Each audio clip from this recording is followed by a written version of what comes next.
اللهم بارك لنا في رجب وشعبان وبلغنا رمضان।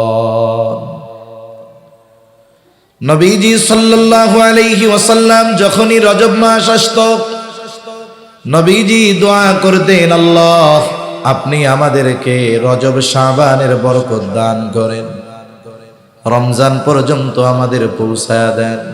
তার মানে 2 মাস আগে থেকেই নবীজি দোয়া করতেন। এরপরে চলে আসতো শাবান। শাবানের আগমন যখন ঘটত নবীজির প্রস্তুতি আরো বেড়ে যেত। নবীজি সাল্লাল্লাহু আলাইহি ওয়াসাল্লাম দোয়া করার সাথে সাথে মানসিক এবং শারীরিকভাবে প্রস্তুতি নিতেন। মানসিক প্রস্তুতির জন্য কি করতেন? নবীজি বলেন, আহসু হেলালা শাবান আলি রমাদান। নবীজি বলতেন, তোমরা শাবানের চাঁদ গণনা করো, তারিখ গণনা করো।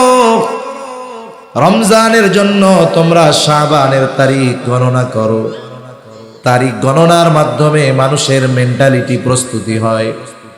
কারণ একটা মানুষ যদি প্রত্যেক দিন এই তারিখ মনে করে, আজকে 26, কালকে 27, আজকে 26, কালকে 27, পরের দিন 28, এর পরের দিন 29। এই যে করোনাকালীন সময়, করোনায় দৈনিক এভারেজে মনে করেন 30 জন মারা যাইত। কয়জন? জোরে বলেন, কয়জন? অথচ অন্যান্য সময় এখন আমাদের বাংলাদেশে দৈনিক 3,500 মানুষ মারা যায়। কত হাজার? ওই সময় সংবাদপত্র খুললেই দেখতাম করোনায় মরছে 15 জন। আবার আরেক পত্রিকায় করোনায় মরছে 15 জন। সংবাদ মাধ্যমে করোনায় মরছে 15 জন। মাত্র 15 জন করোনায় মরতো, কিন্তু মনে হইতো আমিও মরলে মনে হয় করোনায় মরব। ঠিক না? মনে হইতো যে সবই মনে হয় করোনায় মরতেছে। কেন? মানুষের চিন্তায় ওইটা চলে আসছে। কেন বলে? ওই যে এক খবর যে বারবার কয়, এই জন্য। অনুরূপ ভাবে আমি আপনি যদি বারবার হিসাব করি, আজকে 27, আজকে 26, কালকে 27, তারিখ তো চলে আসতেছে, দেখবেন আমার আপনার মধ্যে এক ধরনের আগ্রহ, উদ্দীপনা কাজ করতেছে। তবে প্রকৃত ইমানদার হলে তবে। কারণ নবীজি বলেন, রমজান মাস এটা হলো মুমিনের জন্য পাথেয় সংগ্রহ করার মাস, আর রমজান মাস মুনাফিকের জন্য কষ্টের মাস। এজন্য কত আল্লাহর বান্দা খুশি হচ্ছে যে রমজান আসতেছে, আর কত আল্লাহর বান্দা চিন্তা করতেছে ঘরে রোজা রাখবো, আমার আর ঘরে খাওয়া হইব না। আছে না নাই? অনেক দোকানদারের ওয়াজ করলেও দোকান বন্ধ করে না, কয় হুজুর দুপুরে অমনে সময় যা বিক্রয় হইতো রোজার মধ্যে আরো বেশি হয়, পদ্মাটা নাইয়া খায়। এই লোকগুলো রোজা আসতেছে, এদের অন্তরের মধ্যে কষ্ট শুরু হয়ে গেছে। এদের ব্যাপারে নবীজি জানায় দেন, এই রোজা আসতেছে এই কারণে যাদের অন্তরে কষ্ট, এরা প্রকৃত মুমিন হতে পারে না। মুনাফিকদের জন্য রোজা কষ্টের, আর ইমানদারদের জন্য রোজা হলো আনন্দের, আখিরাতের পাথেয় সংগ্রহ করার। এখন রোজা আসতেছে, 2-4 জন বেজার হইতেছেন নাকি? তাহলে নবীজি সাল্লাল্লাহু আলাইহি ওয়াসাল্লাম বলতেন, আহসু হেলালা শাবান আলি রমাদান। রমজানের জন্য শাবানের তারিখ চাঁদ গণনা করো। এজন্য বিগত সময়ে যদি করে থাকি তো আলহামদুলিল্লাহ, না করলে আজকে থেকেও করব। আজকে হলো 26, আগামীকাল সূর্যাস্তের পরে 27, তারপরের দিন সূর্যাস্তের পরে 28, তারপরের দিন সূর্যাস্তের পরে 29। এবার 29 তারিখ, যেই দিন সন্ধ্যার পরের দিন হতে পারে সন্ধ্যার পরে 1 তারিখ অথবা 30 তারিখ, ঠিক না? এবার কি করব?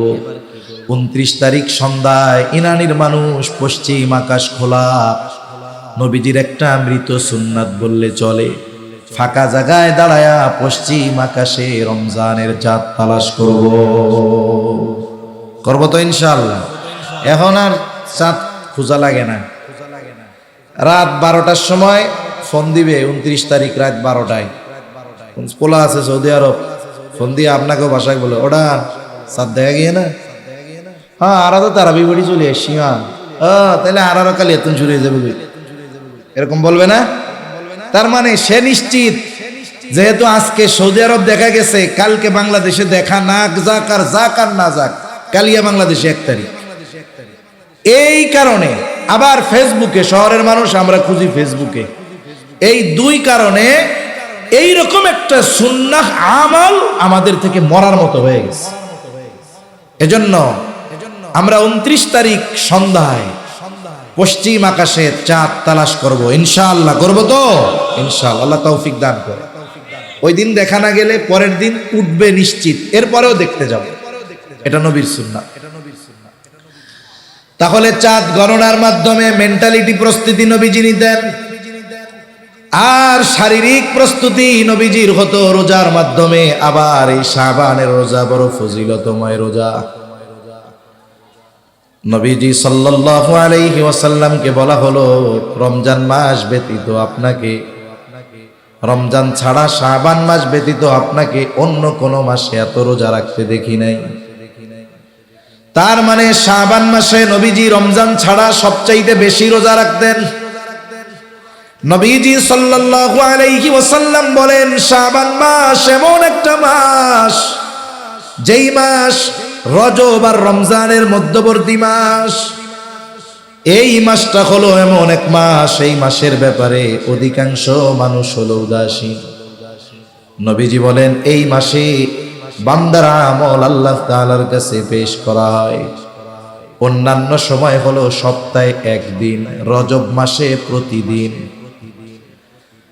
নবীজি সাল্লাল্লাহু আলাইহি ওয়াসাল্লাম বলেন, নবীজি সাল্লাল্লাহু আলাইহি ওয়াসাল্লাম বলেন, শাবান মাসে প্রত্যেক দিন বান্দার আমল আল্লাহ তাআলার কাছে পেশ করা হয়। এই জন্য আমি এটা পছন্দ করি যে আমার আমল আল্লাহর সামনে পেশ করা হবে, আর ওই অবস্থায় আমি থাকবো রোজাদার। এটা আমি পছন্দ করি। এজন্য নবীজি শাবান মাসে সবচেয়ে বেশি রোজা রাখতেন। তবে হাদিসের মধ্যে আসছে, নবীজি বলেন শেষ 2 বা 1-2 দিন রোজা রাখার ব্যাপারে নবীজি মানা করছে, যাতে করে শাবানের রোজা আর রমজানের রোজা মিশে না যায়। যারা রাখছে তো ভালো, যারা রাখে নাই এখনো 1-2 দিন রাখার সুযোগ আছে, রাখা যাইতে পারে। এতে কি হবে? রমজান মাস শুরু হইলে দেখবেন কিছু মানুষ সারা বছর রোজা রাখে না, কিন্তু আলহামদুলিল্লাহ রমজানে রাখে, আছে না নাই? কিন্তু এই রমজান মাসে গিয়া কি হয়, জোহরের নামাজের পরে মসজিদের মধ্যে শুইয়া পড়ে, গড়াগড়ি মারে, একবার এই পাড়ে যায় মসজিদের, আর একবার ওই পাড়ে যায়। এটা মনে হয় আপনাদের এলাকায় হয় না? এখন একজনে জিজ্ঞাসা করে, কি হয়েছে তোমার? বলে আমারে রোজায় ধরছে। রোজার কি হাত পাও আছে? কেমনে ধরলো? রোজায় ধরছে মানে সারা বছর তো এক অভ্যাসে জীবন চালাইছে, রোজার মাসে ব্যতিক্রম। এখন কি হয়, বলে এখন ওই রোজার মাসে ওই সময় তার কষ্ট হয় রোজা রাখতে। কারণ চিকিৎসা বিজ্ঞান বলে, মানুষ দৈনন্দিন যেই সময়ে আহার গ্রহণ করে ঠিক ওই সময়ে পাকস্থলী হা করে। আমাদের ক্ষুধা লাগার কারণ কি?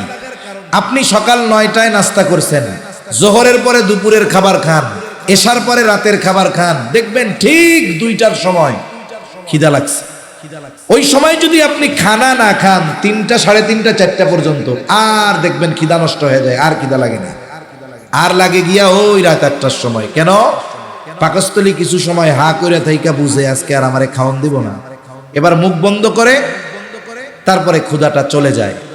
সারা বছর এক অভ্যাস।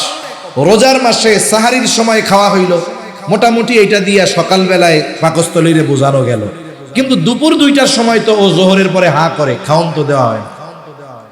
এখন 4, 5, 6 দিন এই জন্য শুরুতে মানুষের রোজা রাখতে কষ্ট হয়, রোজার সাথে অ্যাডজাস্ট হইতে কষ্ট হয়। 6-7 দিন যখন দুপুরে খাবার দেওয়া হয় না, পাকস্থলী মুখ বন্ধ করে বসে থাকে, ওই টাইমে আর খোলে না।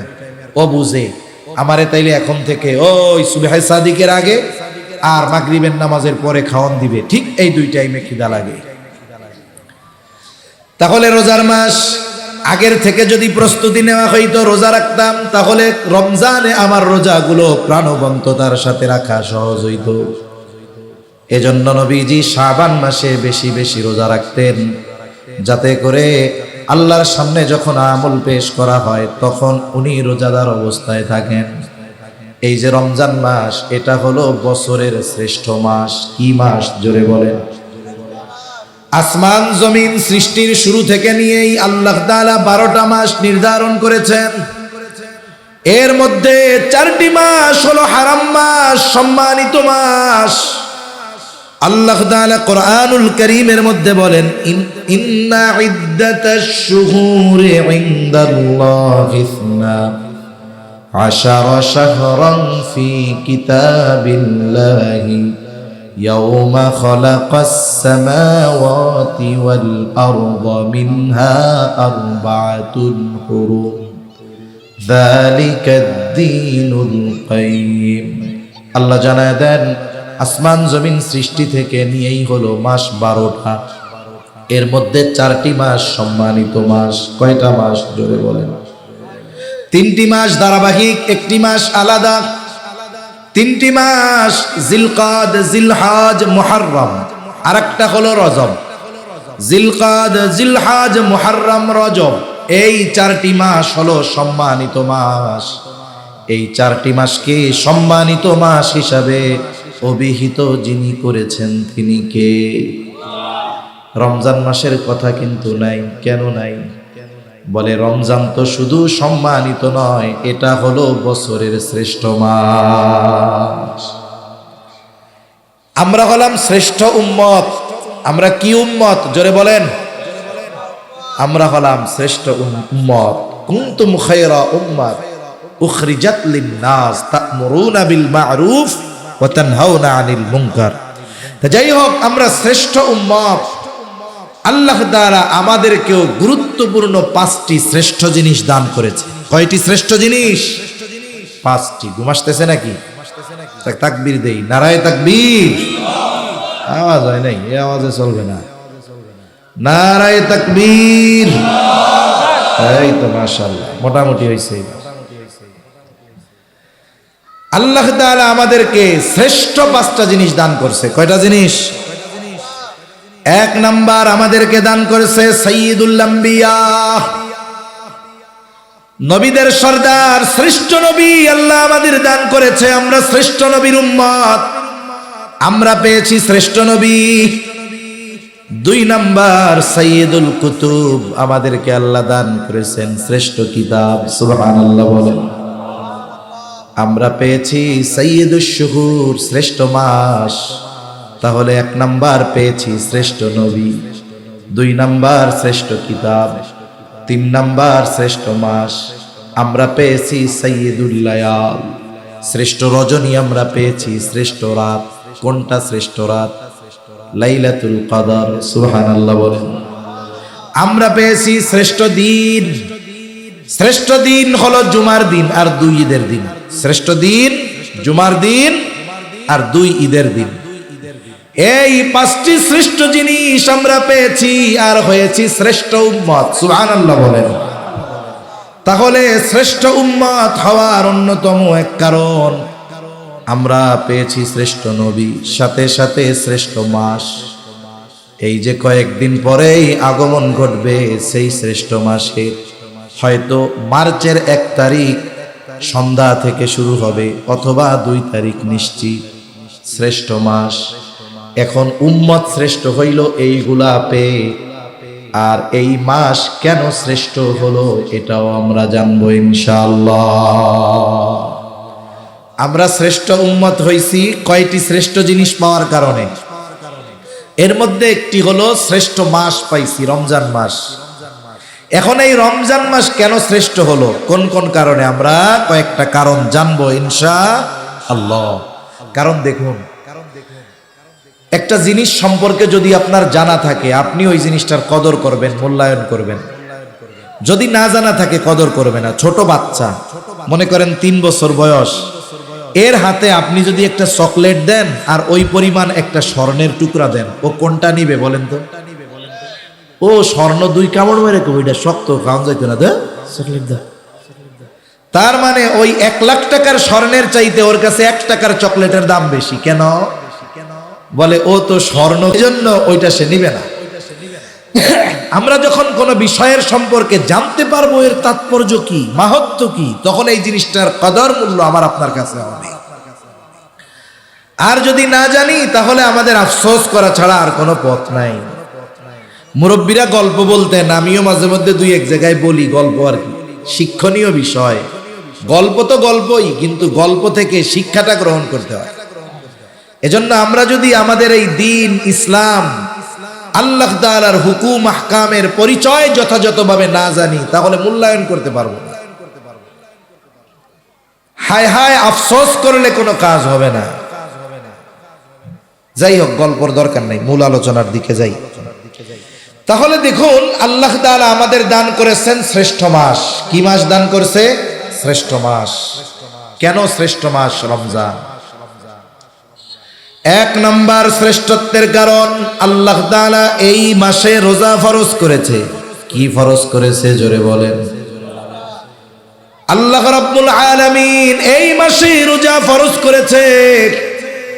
আল্লাহ তাআলা বলেন, শাহরু রমাদানাল্লাযী উনজিলা ফীহিল কুরআনু হুদাল লিন-নাসি ওয়া বায়্যিনাতিম মিনাল হুদা ওয়াল ফুরকান ফামান শাহিদা মিনকুমুশ শাহরা ফালইয়াসুম।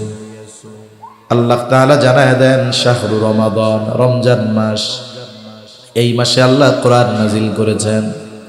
কোরআন হলো সত্য মিথ্যার মধ্যে পার্থক্যকারী, মানুষের জন্য হেদায়েত। আল্লাহ তাআলা বলেন, যে এই মাস পাবে সে যেন এই মাসে রোজা রাখে। ফামান শাহিদা মিনকুমুশ শাহরা ফালইয়াসুম। আল্লাহ তাআলা বলেন, যে এই রমজান মাস পাবে সে যেন রোজা রাখে। কে রোজা রাখবে? বলে বালেগ হয়েছে যে, নারী হোক পুরুষ হোক, প্রাপ্তা বয়স্কা যে রোজা রাখবে। দ্বীনের খাতিরে কিছু কথা না বললেই নয়। আপনাদের এই ইরানি রোড থেকে যখন বাক নিয়ে আপনাদের রোডে ঢোকা হয়, ওই জায়গায় একটা হোটেল হইতেছে, কি জানি নাম, ওই যে কোনায়, হ্যাঁ, ড্রিম হলিডে।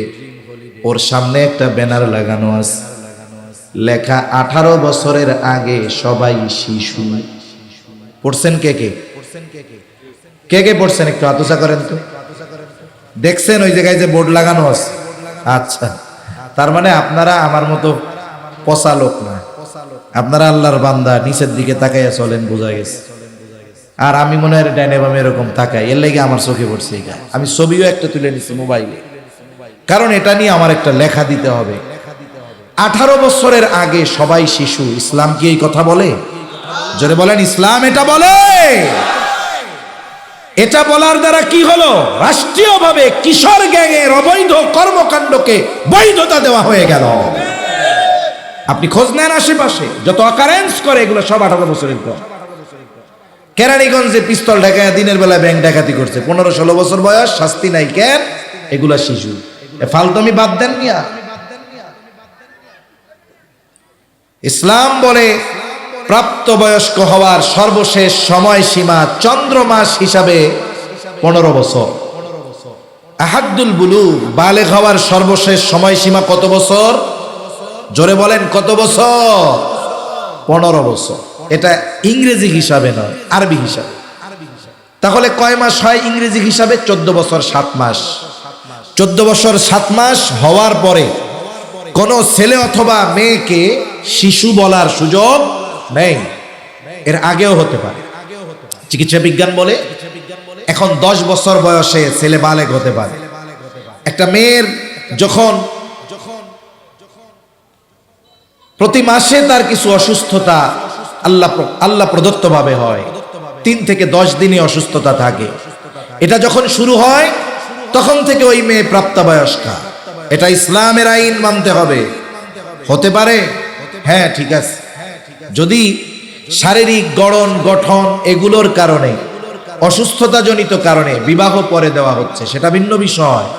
কারণ ফুড পয়জনিং এর কারণে একটা কম বয়সী মেয়ে সে যদি সন্তান ধারণ করে তার অসুস্থতা হতে পারে, এটা আমাদের খাদ্যে ভেজালের কারণে। কিন্তু এই কারণে তাকে শিশু বলার, ছেলেকে শিশু বলার সুযোগ নাই। এখন দেখুন, তাহলে 12 বছরে বালেগ হতে পারে, 10 বছরে হতে পারে, 13 বছরে হতে পারে, 14 বছরে হতে পারে। তবে 14 বছর 7 মাসের পরে কাউকে শিশু বলার সুযোগ নাই। এর দ্বারা কি হবে? আপনি এই কিশোর গ্যাং যত আছে, কক্সবাজারে কিশোর গ্যাং মনে হয় নাই, সারা দেশে আছে। আপনি এই কিশোর গ্যাংয়ের যে অপরাধ, এটার বৈধতা দিলেন, অপরাধগুলোকে হালকা বানায় দিলেন। ও মার্ডার করছে, ওরে আটকায় দিয়া বলবে ও শিশু অপরাধী, ওরে বড়দের মতো শাস্তি দেওয়া যাবে না। এই সুযোগ পাইলে সমাজে অপরাধ বাড়বে না কমবে? ইসলাম বুঝে না, তো দিন বুঝে না, বাস্তবতা বুঝে না। আর ইসলামই প্রকৃতপক্ষে বাস্তবতা সম্পন্ন এক জীবন ব্যবস্থা, ঠিক কিনা বলেন? কে রোজা রাখবে? বলে যার 14 বছর 7 মাস হয়ে গেছে, এর রোজা না রাখা উপায় নাই। এর আগেও হতে পারে। বালেগ হওয়ার যত আলামত আছে, এগুলো যদি তার মধ্যে পাওয়া যায়, সে প্রাপ্তবয়স্ক বয়স্কা, তার জন্য রোজা রাখতে হবে।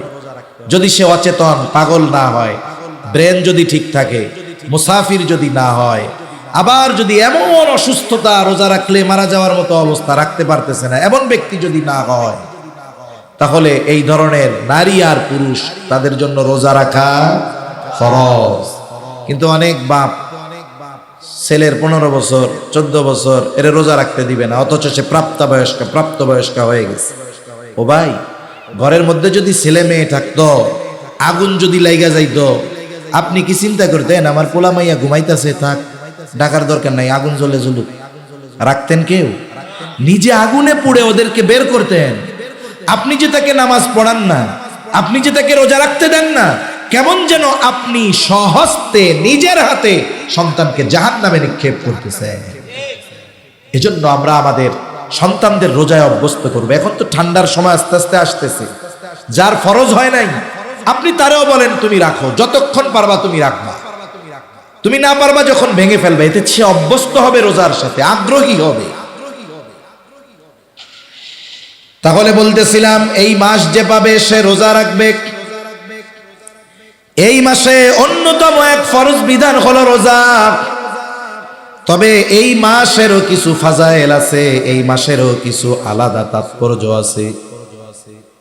অন্যতম এক তাৎপর্য যে আল্লাহ রাব্বুল আলামিন এই মাসকে বরকতময় মাস করেছেন। আর আল্লাহ তাআলা এই মাসেই আমাদের জন্য ইসলামের অন্যতম বুনিয়াদ রোজাকে আল্লাহ ফরজ করেছে। ইসলামের ভিত্তি হলো 5টা। কয়টা? জোরে কোন? বুনিয়াল ইসলামু আলা খামস, শাহাদাতি আল্লা ইলাহা ইল্লাল্লাহ ওয়া আন্না মুহাম্মাদার রাসূলুল্লাহ ওয়া ইকামিস সালাতি ওয়া ইতাইজ যাকাহ ওয়াল হজ্জি ওয়া সাওমি রমাদান। রমজানের রোজা এটা ইসলামের অন্যতম এক ভিত্তি, এটা ফরজ। কেউ যদি না রাখে, রাখার সামর্থ্য থাকার পরেও যদি রোজা না রাখে, নিঃসন্দেহে তার কবিরা গুনাহ। 2 নম্বর, যদি কেউ রোজার ফরজিয়তকে অস্বীকার করে, নিঃসন্দেহে তার ঈমান চলে যায়। একজন হলো পাপ করে, পাপকে পাপ মনে করে পাপ করে, আর একজন হলো পাপও করে, ওইটারে বৈধ মনে করে। বলে একজন পাপ করার পরে সে যদি ওই পাপকে পাপ মনে করে ও গুনাহগার হবে, তবে বেঈমান হবে না।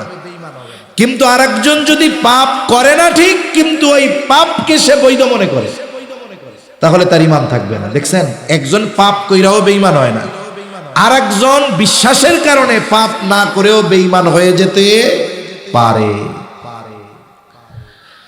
তাহলে 1 নাম্বার বলে এই মাসে আল্লাহ তাআলা রোজা ফরজ করেছেন। রোজা হলো ইসলামের 5টি ভিত্তির অন্যতম ভিত্তি। এখন এই রোজার মধ্যে কি আছে, রোজার দ্বারা ফায়দা কি, ফজিলত কি? নবীজি সাল্লাল্লাহু আলাইহি ওয়াসাল্লাম রোজার ফজিলতের কথা জানায় দিয়েছেন। রমজান মাসের ফজিলতের কথা আল্লাহ জানায় দিয়েছেন। রোজা রাখলে লাভ কি হবে? রাসূলুল্লাহ সাল্লাল্লাহু আলাইহি ওয়াসাল্লাম জানায় দেন, রোজা হলো জাহান্নাম থেকে বাঁচার ডাল। আস-সাওমু জুন্নাতুন, রোজা হইল ডাল। আপনাদের এলাকায় ঢাল নিয়ে মারামারি দেখছেন আপনারা? হইছে আপনাদের অঞ্চলে এক সময় কি হইতো? ঢাল নিয়ে মারামারি হইতো, যে দেখেন নাই? অনেক অঞ্চলে ঢাল নিয়ে মারামারি হয়, এরকম লম্বা লম্বা থাকে, এরকম মারে, আর এক পক্ষ এরকম ঠেকায় দেয়, ঢাল দিয়ে আত্মরক্ষা করে, তরবারি দিয়ে তরবারির আঘাত থেকে, তীর বর্ষার আঘাত থেকে রক্ষা করার জন্য জিহাদের ময়দানে, যুদ্ধের ময়দানে এই ঢাল এগুলো ব্যবহার করা হইত। রোজা হলো জাহান্নাম থেকে বাঁচার অন্যতম ঢাল। এখন বলেন তো, এই ঢাল যদি কাগজের হয় আর আগুনের কাছে যদি নেওয়া হয়, ওই ঢাল কি টিকবে? ওটা নিজেও পুড়বে, আমারেও পুড়াবে। এজন্য রোজাটা রোজার মতো হওয়া দরকার।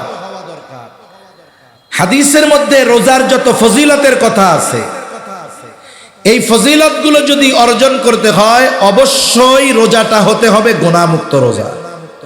আমরা অনেকে মনে করি রোজা হলো সুবহে সাদিক নিয়ে সূর্যাস্ত পর্যন্ত পানাহার আর স্ত্রীর কাছে না যাওয়া, এটাই মনে হয় রোজা। না, এর দ্বারা আপনি শুধু ফরজ আদায় করলেন, কিন্তু আপনি যদি রোজা রেখে টেলিভিশন দেখেন, চোখের গুনাহ করেন, জবানের গুনাহ করেন, হাতের গুনাহ করেন, পায়ের গুনাহ করেন, তাহলে কি হলো? বলে এই গুনার কারণে রোজার ফজিলত থেকে আমাদের মাহরুম হওয়া লাগবে। এজন্য নবীজি সাল্লাল্লাহু আলাইহি ওয়াসাল্লাম বলেন, কিছু মানুষের রোজা হলো না খেয়ে থাকার নামান্তর। তার ওই রোজার দ্বারা শুধু ফরজ আদায় হয়, কিন্তু রোজার যে ফজিলত সেটা সে বঞ্চিত হয়। এই জন্য অঙ্গ প্রত্যঙ্গের রোজা আছে, জবানের রোজা আছে, চোখের রোজা আছে, হাত পায়ের রোজা আছে। এখন আমি যদি রোজা রেখে চোখ দিয়ে গোনা করি, চোখের রোজা হলো না। জবান দিয়ে যদি গীবত করি, গোনার কথা বলি, তাহলে আমার রোজার ফজিলত পাওয়া হলো না। হাত দিয়ে গোনা করলাম, পা দিয়ে গোনা করলাম, হলো না। তার মানে সারাদিন যেমন উপোস থাকতে হবে, না খেয়ে থাকতে হবে, অনুরূপভাবে অঙ্গ প্রত্যঙ্গকেও গুনার থেকে বাঁচানোর দরকার আছে না নাই?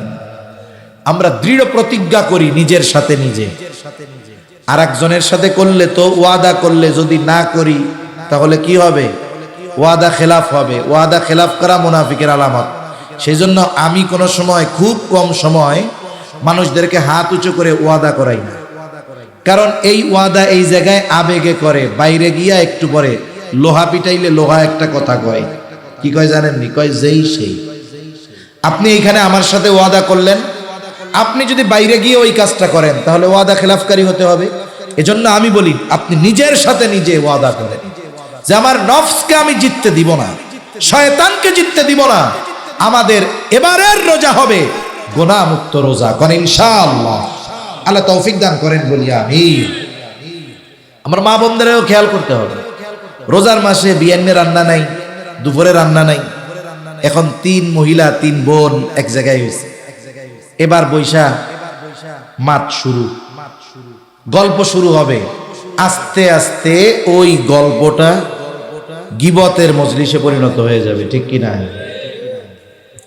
এজন্য আমরা রোজার মাস চেষ্টা করব আমলে কাটানোর জন্য, প্রত্যেকটা অঙ্গ প্রত্যঙ্গের গুনাহ থেকে বাঁচার জন্য।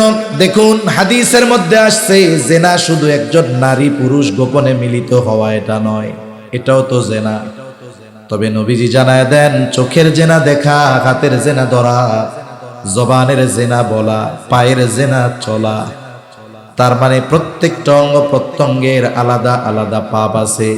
তাহলে না খেয়ে থাকা যেমন রোজা, অনুরূপভাবে গুনাহমুক্ত রোজা যদি অতিবাহিত হয়, ওই রোজা আমার আপনার জাহান্নাম থেকে বাঁচার ঢাল হয়ে যাবে। ওই রোজা কিয়ামতের দিন আমার আপনার জন্য সুপারিশ করবে।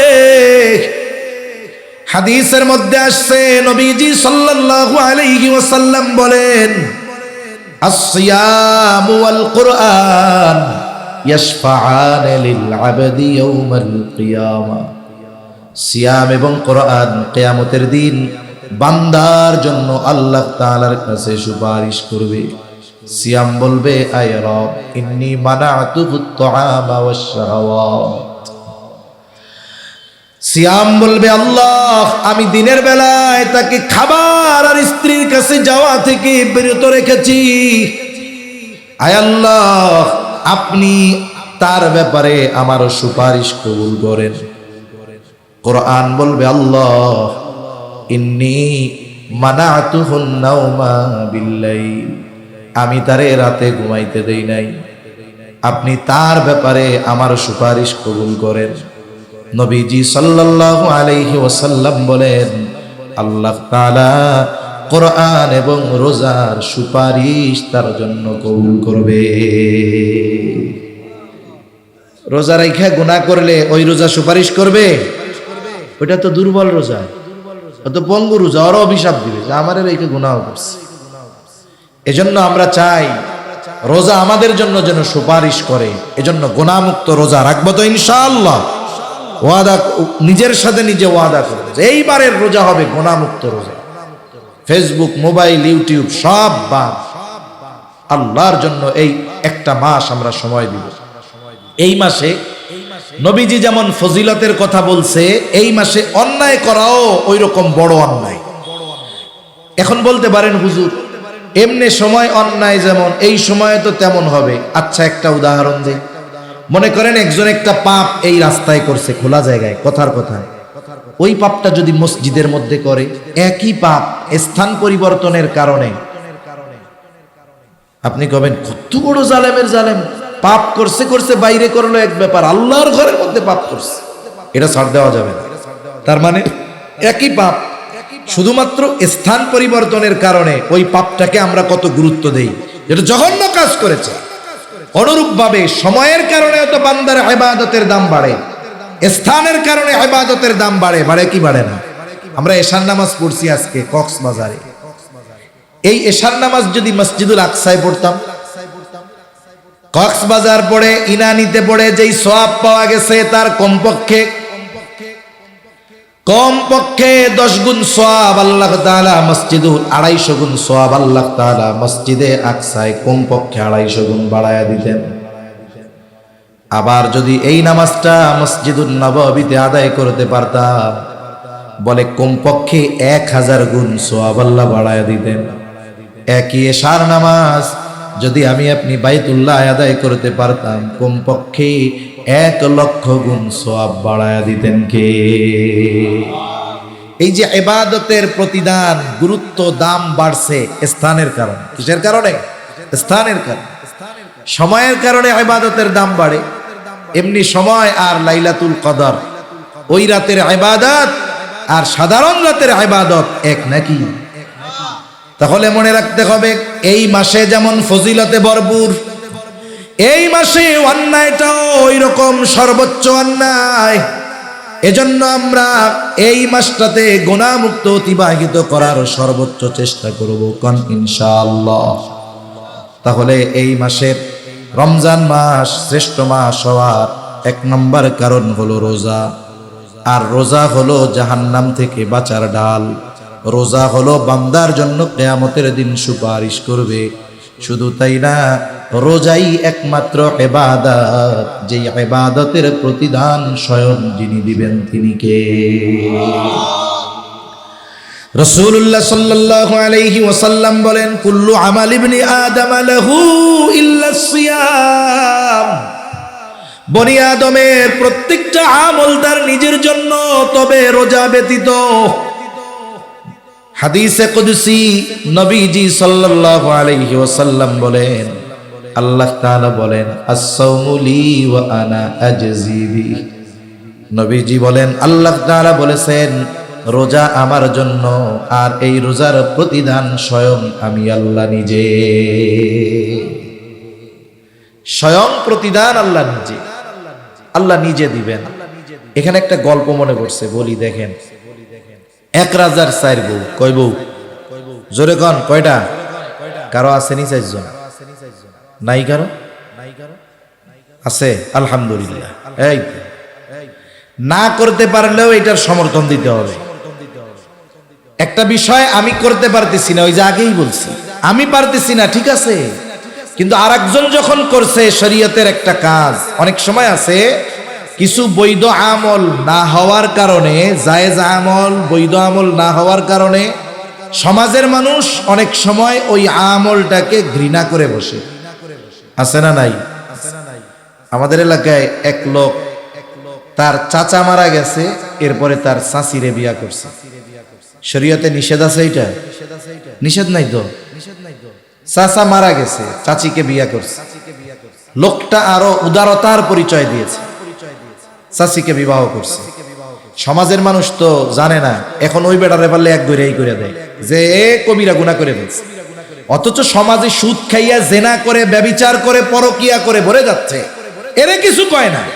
ওই আল্লাহর বান্দা চাচা মারা গেছে, এবার তার চাচির এসে বিয়া করছে, তারে পারলে গ্রাম থেকে বের করে দেয়।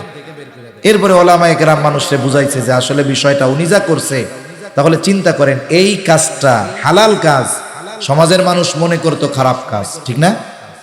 উনি করছে। এখন এটাকে মানুষ যে ঘৃণা করতো, মানুষের অ্যাটিটিউড, আচরণ দেখে বোঝা গেল যে তারা এটারে পছন্দ করে না, উল্টা মনে হয় এই হালাল কাজটারে হারাম মনে করে।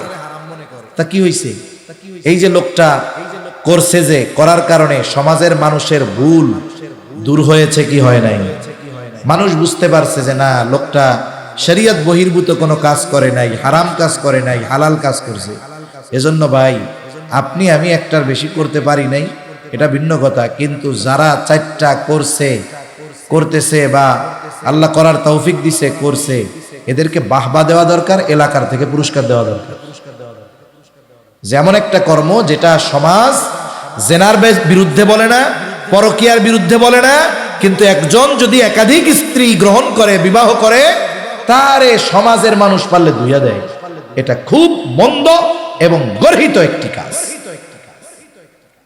এখন রাজার চাইর বই, এখন রাজায় কইছে কি, গল্প তো গল্পই, রাজায় বলছে কি যে আজকে তোমাদের 4 জনের জন্য আমার ধনভাণ্ডার ওপেন, যার যা মন চায় তাই না।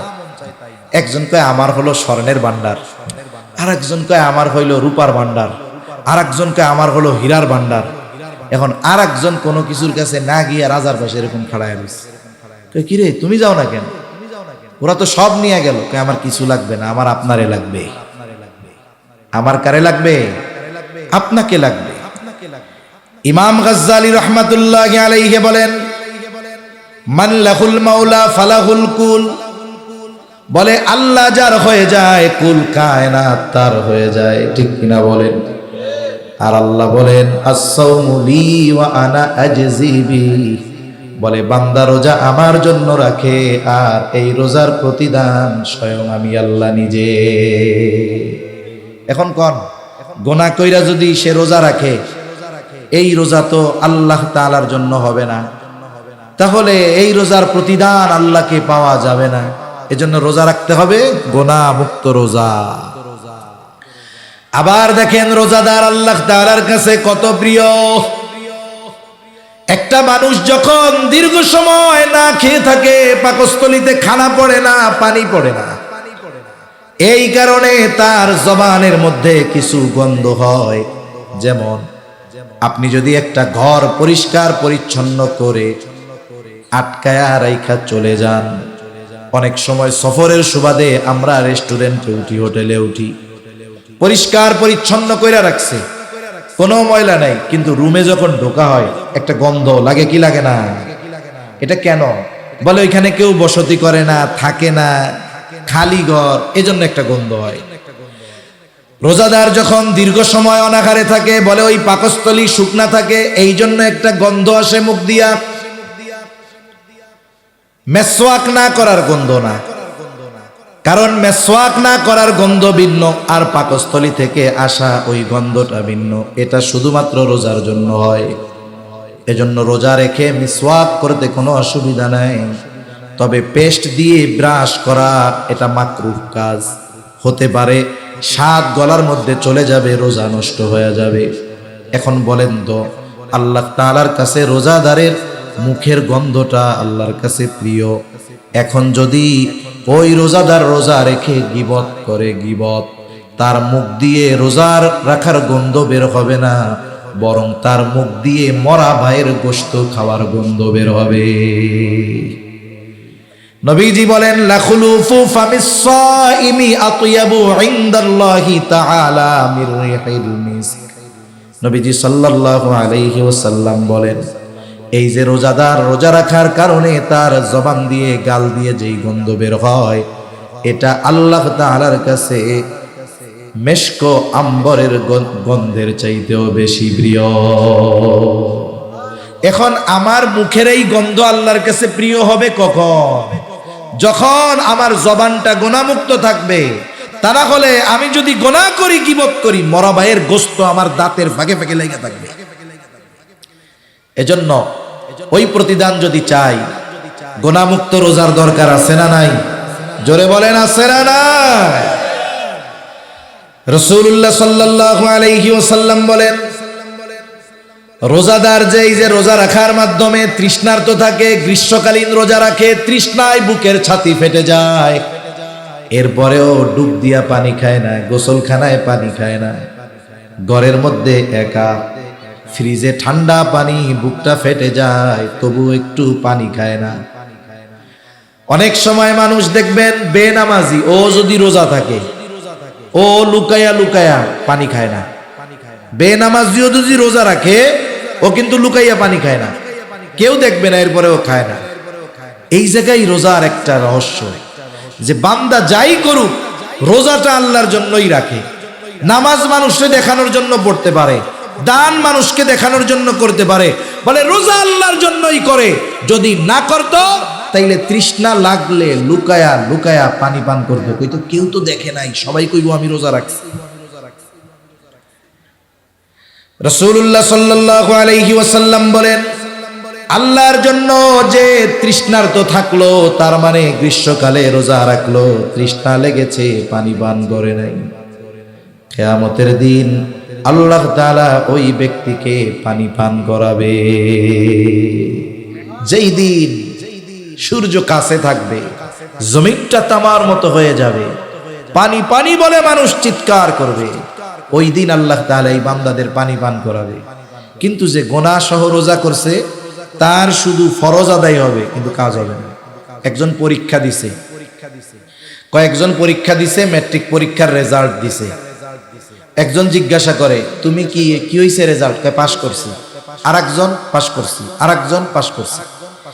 এখন জিজ্ঞাসা করে, পাস যে করলা, কোন গ্রেড পাইছো, কত পাইছো? 33 পাইলেও পাস, 90 পাইলেও পাস, ঠিক না? এখন একজন কয়, পাইছি ভাই 33। কত পাইয়া পাস করছে? আর একজন পাইছে A+। আর একজন কি পেয়েছে বলেন তো? এখন জিজ্ঞাসা করার পরে কেউ যদি বলে আমি 33 পাইয়া পাস করছি, ওরে জবাবে বলবে, তোমারে পাস করতে কইছিল কেডা? ফেল করাই ভালো আছিল, ঠিক না? তার মানে দেখেন, ও কিন্তু পাস, কিন্তু ওই পাশের কথাও মানুষের সামনে বলতে সে লজ্জা পায়। আর একজন পাস করছে A+ পাইয়া, ও গর্বের সাথে বলে A+ পেয়েছি।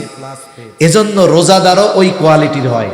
একটা হয় হলো পাস, ওর জন্য আর কোনো ফ্যাসিলিটি নাই, ও কোনো ইউনিভার্সিটিতে ভর্তি হইতে পারবে না, ওর জন্য কোনো বৃত্তি নাই, ওর জন্য কোনো সম্মাননা নাই, ওর জন্য কিছুই নাই, খালি একখান কাগজ পাইব 33 লেখা। ওই পাস দিয়া ও কমুকি কোনো চাকরিতে অ্যাপ্লাইও করতে পারবে না, কিন্তু পাস। তার মানে যে রোজা রাখলো কিন্তু গোনা টোনা সব করছে, সারাদিন পানাহার থেকে বিরত থাকছে, স্ত্রীর কাছে যায় নাই, বলে ও হলো 33 পাইয়া পাস করছে, কিন্তু ফ্যাসিলিটি পাবে না। যে A+ পাইছে সে বুয়েটে চান্স নিতে পারবে, সে মেডিকেলে চান্স নিতে পারবে, সে বিদেশে স্কলারশিপের জন্য আবেদন করতে পারবে, বাংলাদেশ থেকে অনেকে তাকে ওই বৃত্তি দিবে, সে অনেক জায়গায় তার রেজাল্টের কারণে তার ভর্তি পড়ালেখা ফ্রি দিবে, ঠিক কিনা বলেন? তাহলে পাস সবাই করবে, কিন্তু সবাই তো ফ্যাসিলিটি পাবে না। এখন কোন A+ পাওয়া, তাইলে গুনাহ ছাড়তে হবে, রোজা হবে গুনাহ মুক্ত, কোন ইনশাআল্লাহ। তাহলে দেখেন রোজাদারের ফজিলত কি, আরো রোজাদারের স্পেশালিটি কি? রাসূলুল্লাহ সাল্লাল্লাহু আলাইহি ওয়াসাল্লাম বলেন, ইন্না ফিল জান্নাতি বাবান ইউকালু লাহুর রায়্যান, জান্নাতের একটা দরজা আছে, ওই দরজার নাম হলো রায়্যান। অনেক সময় অনেক সেমিনার হলে আমরা গেছি, এক হলের মধ্যেই সবাই ঢুকবে, কিন্তু দরজার মধ্যে লেখা থাকে general guest, VIP guest, VVIP guest, আবার কার্ডেও লেখা থাকে। এখন বলেন তো, জেনারেল গেস্ট যদি ভিভিআইপি গেস্টের দরজা দিয়ে ঢুকতে যায়, বাগেন মিয়া কোথেকে আইছেন আপনি, ওই গেট দিয়ে ঢুকে, নাম পাবলিক কোন জায়গায়, এই জায়গায় আইছে। আর ওই ভিভিআইপি যে তার গেট, ওই জায়গায় কত রকমের সংবর্ধনা, সে যাবে ফুলের তোড়া দিয়ে অভিবাদন জানাবে, এরপরে বসবে, তাকে অভিবাদন জানিয়ে লাল গালিচা সংবর্ধনা দিয়ে এরপরে চেয়ারে এনে বসাইবে, ঠিক কিনা বলেন? ঢুকবে সবাই একই হলে, কিন্তু সবার কি সম্মান সেম হবে? বলে রোজাদারের জন্য জান্নাতের একটা স্পেশাল দরজা আছে, সেই দরজার নাম হলো রাইয়ান। ওই দরজা দিয়ে শুধুমাত্র রোজাদারেরা প্রবেশ করতে পারবে। ওই দরজা থেকে ফেরেশতারা আহ্বান করবে, ফাআইনাস সাইমুন, কোথায় রোজাদারেরা, এদিক দিয়ে আসেন। শুধুমাত্র রোজাদারেরা ঢুকবে, তারা ব্যতীত একটা মানুষকেও আল্লাহ তাআলা ওই দরজা দিয়ে ঢুকতে দিবে না। এটা রোজাদারদের জন্য স্পেশালিটি। তাহলে কথা অনেক লম্বা হয়ে যাচ্ছে। শ্রেষ্ঠ মাস কেন? বলে এক নাম্বার কারণ এই মাসে আল্লাহ তাআলা রোজা ফরজ করছে। কি ফরজ করছে? আরো জোরে, কি ফরজ করেছে? ঘুম আসতেছে নাকি? আর একটা তাকবীর হবে, নারায়ে তাকবীর, নারায়ে তাকবীর। এই সময় কিন্তু মাহফিল মজা, শীতও নাই গরমও নাই, আরামও লাগে, ঘুমও আসে, ঠিক না? তাহলে রমজান মাস শ্রেষ্ঠ হওয়ার এক নম্বর কারণ হলো রোজা আল্লাহ ফরজ করেছেন। রোজার কিছু ফাজাইল আমরা জানলাম। দুই নাম্বার কারণ রমজান মাস শ্রেষ্ঠ কেন? বলে এই মাসেই আল্লাহ তাআলা কুরআনুল কারীম নাযিল করেছে। আল্লাহ তাআলা বলেন, শাহরু রমাদান আল্লাযী উনজিলা ফীহিল কুরআন।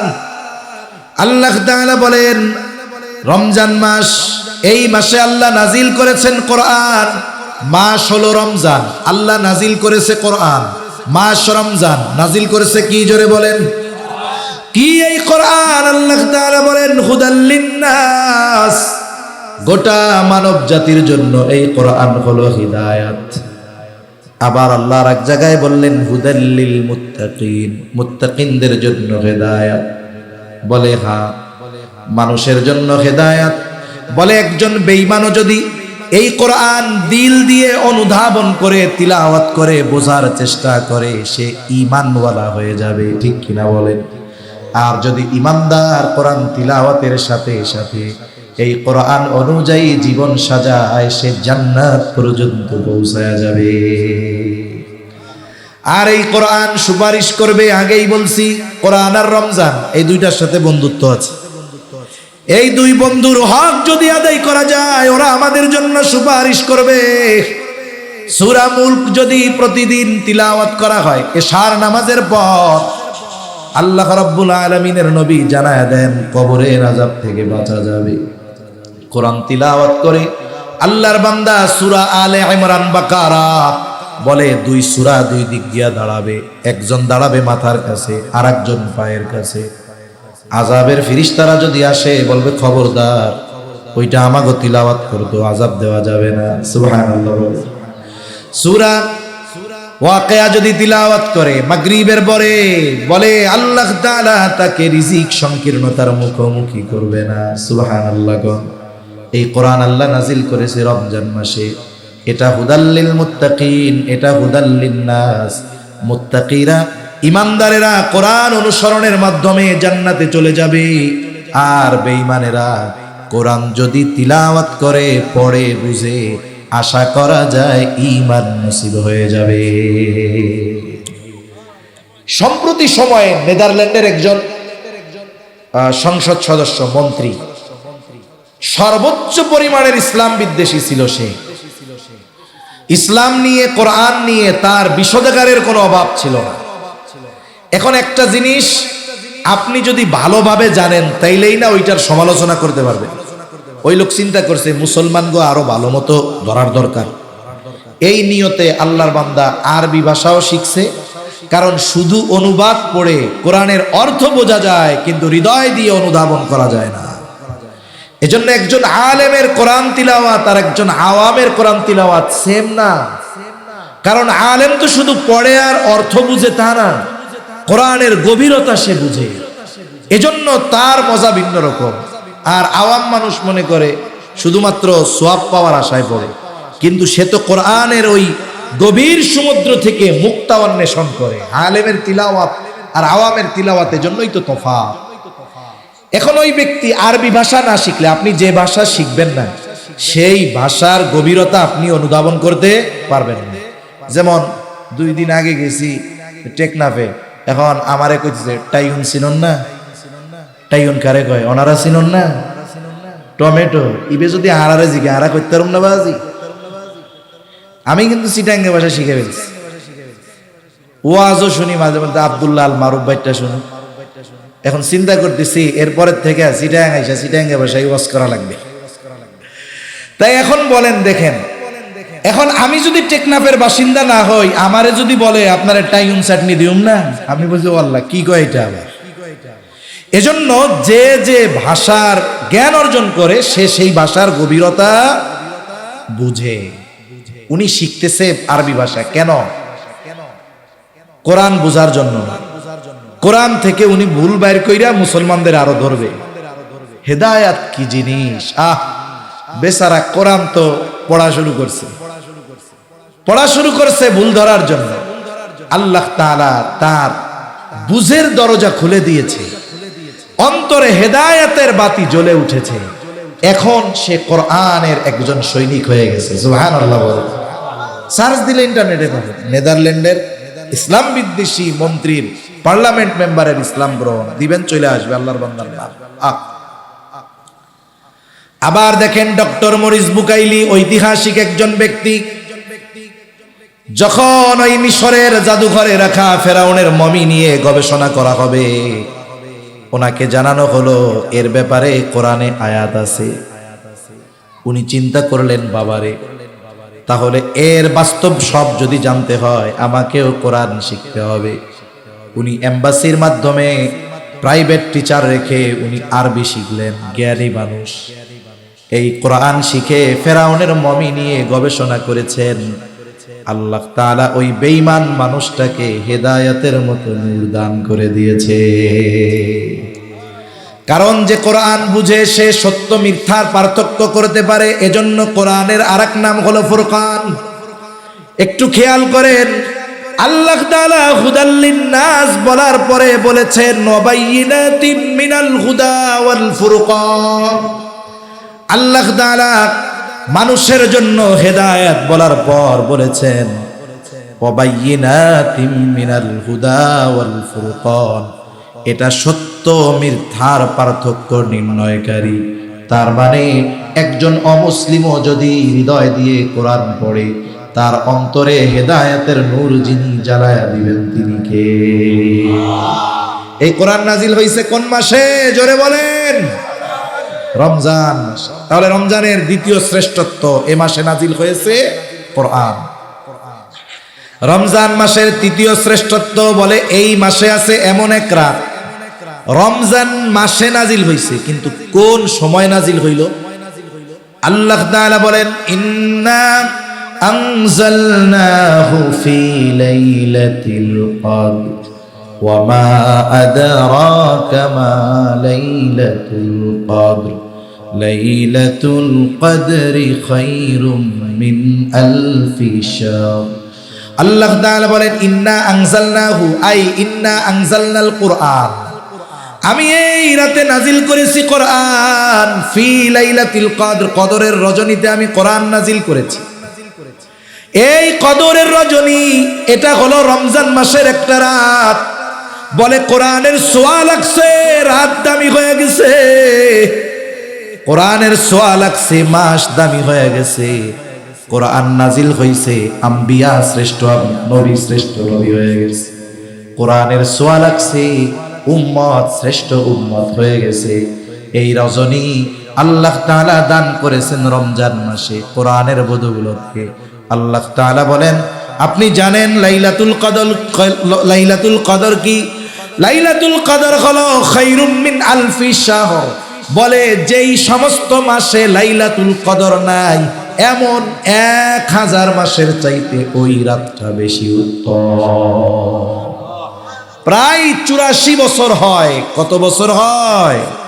প্রায় 84 বছর। এক রাত্র যদি পাইয়া যায়, তাহলে রমজান শ্রেষ্ঠত্বের অন্যতম একটি কারণ এই রমজান মাসেই আছে লাইলাতুল কদর বলে, যেটা হলো 1000 মাসের চাইতে উত্তম। সুবহানাল্লাহ। এই রমজান মাস হলো সেই মাস যেই মাসের আগমন ঘটলে আল্লাহ তাআলা জান্নাতের দরজা খুলে দেয়। নবীজি বলেন, ইদা দাখালা রমাদান ফুতিহাত আবওয়াবুল জান্নাহ। রমজান মাসের আগমন ঘটলে আল্লাহ জান্নাতের দরজা খুলে দেয়। আরেক বর্ণনায় আসছে ফুতিহাত আবওয়াবুস সামা, আল্লাহ তাআলা আসমানের দরজাগুলো খুলে দেয়। আরেক বর্ণনায় আসছে ফুতিহাত আবওয়াবুর রহমাত, আল্লাহ তাআলা রহমতের দরজাগুলো খুলে দেয়। ওয়া গুলিকাত আবওয়াবুন নার, আল্লাহ তাআলা এই মাসে জাহান্নামের দরজাগুলো বন্ধ করে দেয়। সাথে সাথে ওয়াল সুলসিলাতিশ শায়াতিন, এই মাসে আল্লাহ তাআলা শয়তানকে শিকল দ্বারা বন্দী করে দেয়। এই মাস হলো রমজান মাস। তাহলে আসেন রমজানের শ্রেষ্ঠত্ব কেন? 7টা কারণ বলছি। 1 নাম্বার, এই মাসে আল্লাহ রোজা ফরজ করেছেন। 2 নাম্বার বলে এই মাসে আল্লাহ কোরআন নাজিল করেছেন। বলে 3 নাম্বার বলে এই মাসেই আছে লাইলাতুল কদর। 4 নাম্বার, এই মাসে জান্নাতের দরজা আল্লাহ খুলে দেয়। 5 নাম্বার বলে এই মাসে আল্লাহ তাআলা আসমানের দরজা খুলে দেয়। 6 নাম্বার বলে এই মাসে আল্লাহ তাআলা রহমতের দরজাগুলো খুলে দেয়। 7 নাম্বার, এই মাসে আল্লাহ তাআলা জাহান্নামের দরজা বন্ধ করে দেয়। 8 নাম্বার বলে এই মাসে আল্লাহ তাআলা শয়তানকে শিকল দিয়ে আটকায়া দেয়। এখন এই শ্রেষ্ঠ মাসে আমাদের কি করণীয়? বলে 1 নম্বরে রোজা রাখতে হবে। কি রাখতে হবে? জোরে বলেন। 1 নম্বরে রোজা। 2 নাম্বার তারাবি। কি করতে হবে? তারাবি। কয় রাকাত? 20 রাকাত। কয় রাকাত? 20 রাকাত। এখন আমাদের দেশে 20 রাকাত পড়া মানুষের জন্য কষ্টকর হয়। এর একটা কারণ আছে। কারণ কি হইল জানেন? আমরা যখন সারাদিন রোজা রাখে অভ্যস্ত, কষ্ট হয় না। এইবার ইফতারের 10 মিনিট আগে ইফতার টিফতার সামনে নিয়ে বসছে, ও বাজি এই 10 মিনিট আর নো যায়, ঠিক না? এই 10 মিনিটের প্রতি মিনিটকে 1-1 ঘন্টার মতো লাগে। খালি গড়ির মিতা খায়। কিরে আজান দেয় নাকি? কিরে মসজিদে আজান দেয় না? কি হইল? টাইম মাত্র 10 মিনিট, অথচ 14 ঘন্টা না খায়া থাকছে, কোনো সমস্যা নেই। হ্যাঁ, এই 10 মিনিট আর যাইতে চায় না। কেন? আপনি যখন খাবার সামনে নাই, রোজার মাস, পাকস্থলীরে ব্রেন বলতেছে খাওন টাউন সামনে নাই, আকইরা লাভ নাই। এখন যখনই ইফতারের সময় খাবার সামনে আসে, চোখ দিয়ে নার্ভে গেল, নার্ভ মুহূর্তের ভিতরে ওই পাকস্থলীরে কই দোস্ত সামনে খাওন আইছে, এবার আকইরা হয়ে পড়ছে। এখন তো খিদা লাগা শুরু হয়ে গেছে, এই জন্য আর টাইম যায় না। এবার যেই আজান দিছে, আল্লাহু আকবার, আল্লাহ, ওই মাঝে মধ্যে অনেকে মজা করে। গত বছর একটা ভিডিও দেখছি, এখন একজন ওই ইফতার নিয়ে সামনে বসে খেলে এরকম করছে, পাশের থেকে একজন আয়াতুল কুরসি পড়বে, ও টান দিছে আল্লাহু, এই অবস্থায় আজান দিছে, ধুপধাপ খাওয়া সারা। মানে ওই টাইমে যদি ভুলে কোনো মতো কানে আল্লাহ শব্দ আসে, আর কেউ দেরি করবে না। অবস্থাটা কি হইল? এখন যখন ক্ষুধাটাও তীব্র হইছে, আমরা ইফতারের সময় আনলিমিটেড খেয়ে ফেলি। আর আমাদের দেশের ইফতার মানে হইল ছোলা বুট বাইউনি, বাইউন্দি বাজেয়ারি, ঠিক না? ছোলা বুট বেগুনি পেঁয়াজু, এ সবগুলো হইল গ্যাস্ট্রিক। খাবেন এতটুক, পেটের মধ্যে যায় হবে এত বড়। এখন খাইলাম পেট বইরা ইফতারের সময়, ধুমসে খাইছে টাইছে। একটা খাবার তার পরিপূর্ণ ক্রিয়া শুরু করে 1.5 থেকে 2 ঘন্টা পরে। এখন ওই সময় খাওয়া হইল, ঠিক তারাবির সময় খাবার পেটের মধ্যে ফুইলা সে এখন এটার পরিপূর্ণ প্রভাব বিস্তার করতেছে, কারণ খাবার পাকস্থলীতে গেছে, পাকস্থলী ওইটারে প্রসেস করছে, এরপরেই না সব জায়গায় এটারে বন্টন করবে। ঠিক বন্টনটা হয় তারাবির সময়। এখন ওই কম লাগে 20 টাকা তারাবি মরি যায়, বড়া সম্ভব না।